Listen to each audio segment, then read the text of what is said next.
this analysis is the first analysis that I made just for this forum. So let's see what I found here. Well, I know that everybody here is like know really well about CITES, but I will take just a few minutes to explain general ideas about it.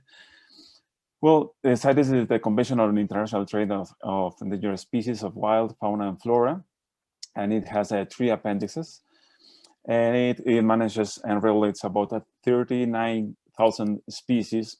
Most of them are listed in Appendix 2.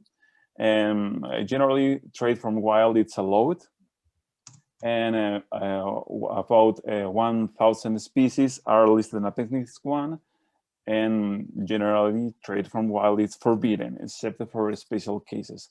And a few of them are listed in Appendix 3, and this regulates only certain populations of some countries that are asking to list them.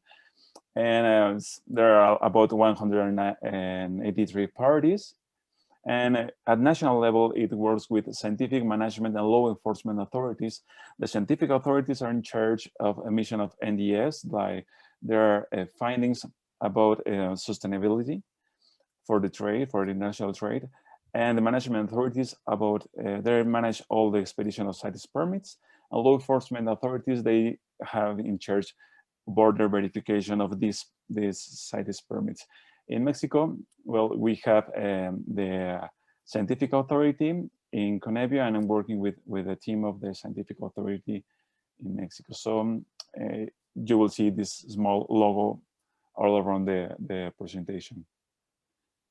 Well, the first thing that I wanted to know about this analysis is, well, there's a huge amount of trade data in CITES that each party reports each year.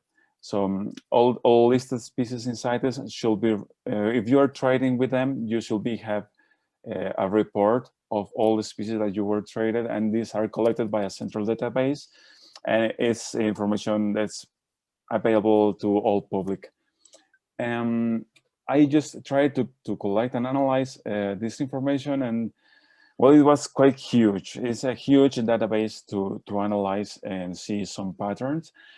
Well, I just tried to do it in Excel. You know, I was really well, naive of thinking that I could analyze such huge amount of data, but I could finally manage to analyze some kind of data, making some you know, cuts to this large database. And I was trying to focus in the most threatened trade, possible threatened trade, that could be wild sourced specimens with economical or commercial purposes. Wild sourced specimens includes specimens taken directly from the wild and reported as taken from the wild. Specimens with code F that should be raised in captivity, but not, but well, they don't comply with all the definitions of captive bird, and unknown trade specimens and ranged species. Well, from this bunch of data, what can we see? First, if we see the trends in taxonomic order, you will see that the trade, more than 60% of trade records are from the reptile and Anthozoa and Echinopsida. So you will think that CITES should be called like endangered reptiles and Nidaria convention instead of wild flora and fauna. But what happens, well, this take like 90% of the trade records in CITES. But what happens if we switch scenarios to a species level? Well, here is the picture.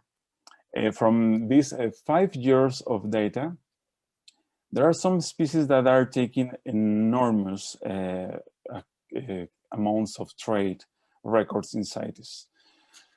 The first thing that we should know about is that from 39,000 of species, only 1,000 were treated. And alligator mississippiensis plus another 13 species will take up about 55% of legal trade. And if we just go a little bit beyond and take about 40 species, there are 40 heavily traded species that take up about 80% of the trade. These are the ones that have colors in here, but there are another ones that, you know, they are kind of gray. About 1,000 species, they have occasional trade. I mean, less than 5 species, 5 records of trade per year. So these ones should be occasional traders. But another ones should that live around here are the remaining and neglected species that make up about, let me see the next slide. Yes, they make up about 18% of trade, and there are 306 species. These are the part of trade that I would like to dig out a little bit more and see what's composite, what can we find in there. Well, 95 of those species are in Appendix 2. That's a good idea. That's a nice message because they are allowed to be traded from wild. And this is how this 80% of trade looks about. Most of the trade, the colors here indicate the category of IUCN. Most of the trade of these neglected trade species neglected because, you know, there's a small amount of records in trade compared with the biggest ones, right? And most of them are in lower risk categories of IUCN. And the red ones are in critically endangered or in endangered species.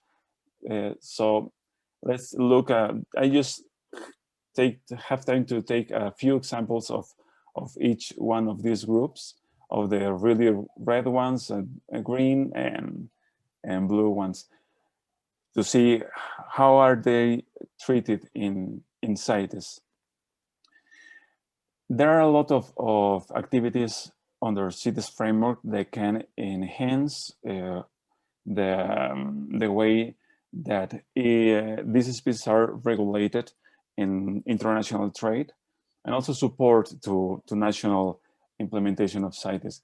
There are decisions, there are tasks to be made between each conference of the parties to improve and collect information and improve the state of the trade of the species. There are NDF guidelines that are tools to scientific authorities to enhance and improve the legal and sustainable harvest at national level.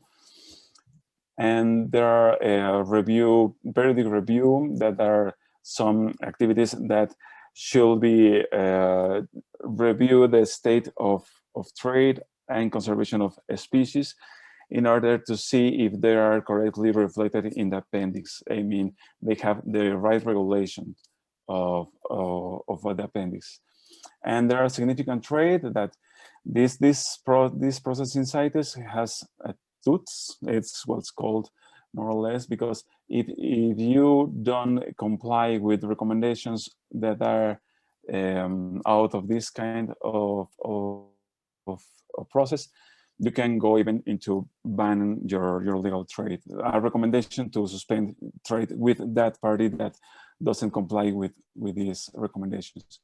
There are quotas. There are mechanisms that one party can impose to themselves. You know, at national level, they can say, I will only export this amount of specimens, or they are imposed by CITES, and identification materials. And let's see how these species are treated. Well, in CITES, and at least most of the endangered species have a lot of these tools to improve the sustainable and legal and traceable trade in these species. And as you move down below of the risk, the the number of tools appearing in CITES, well, they just start to fade out. And this is just a small portion of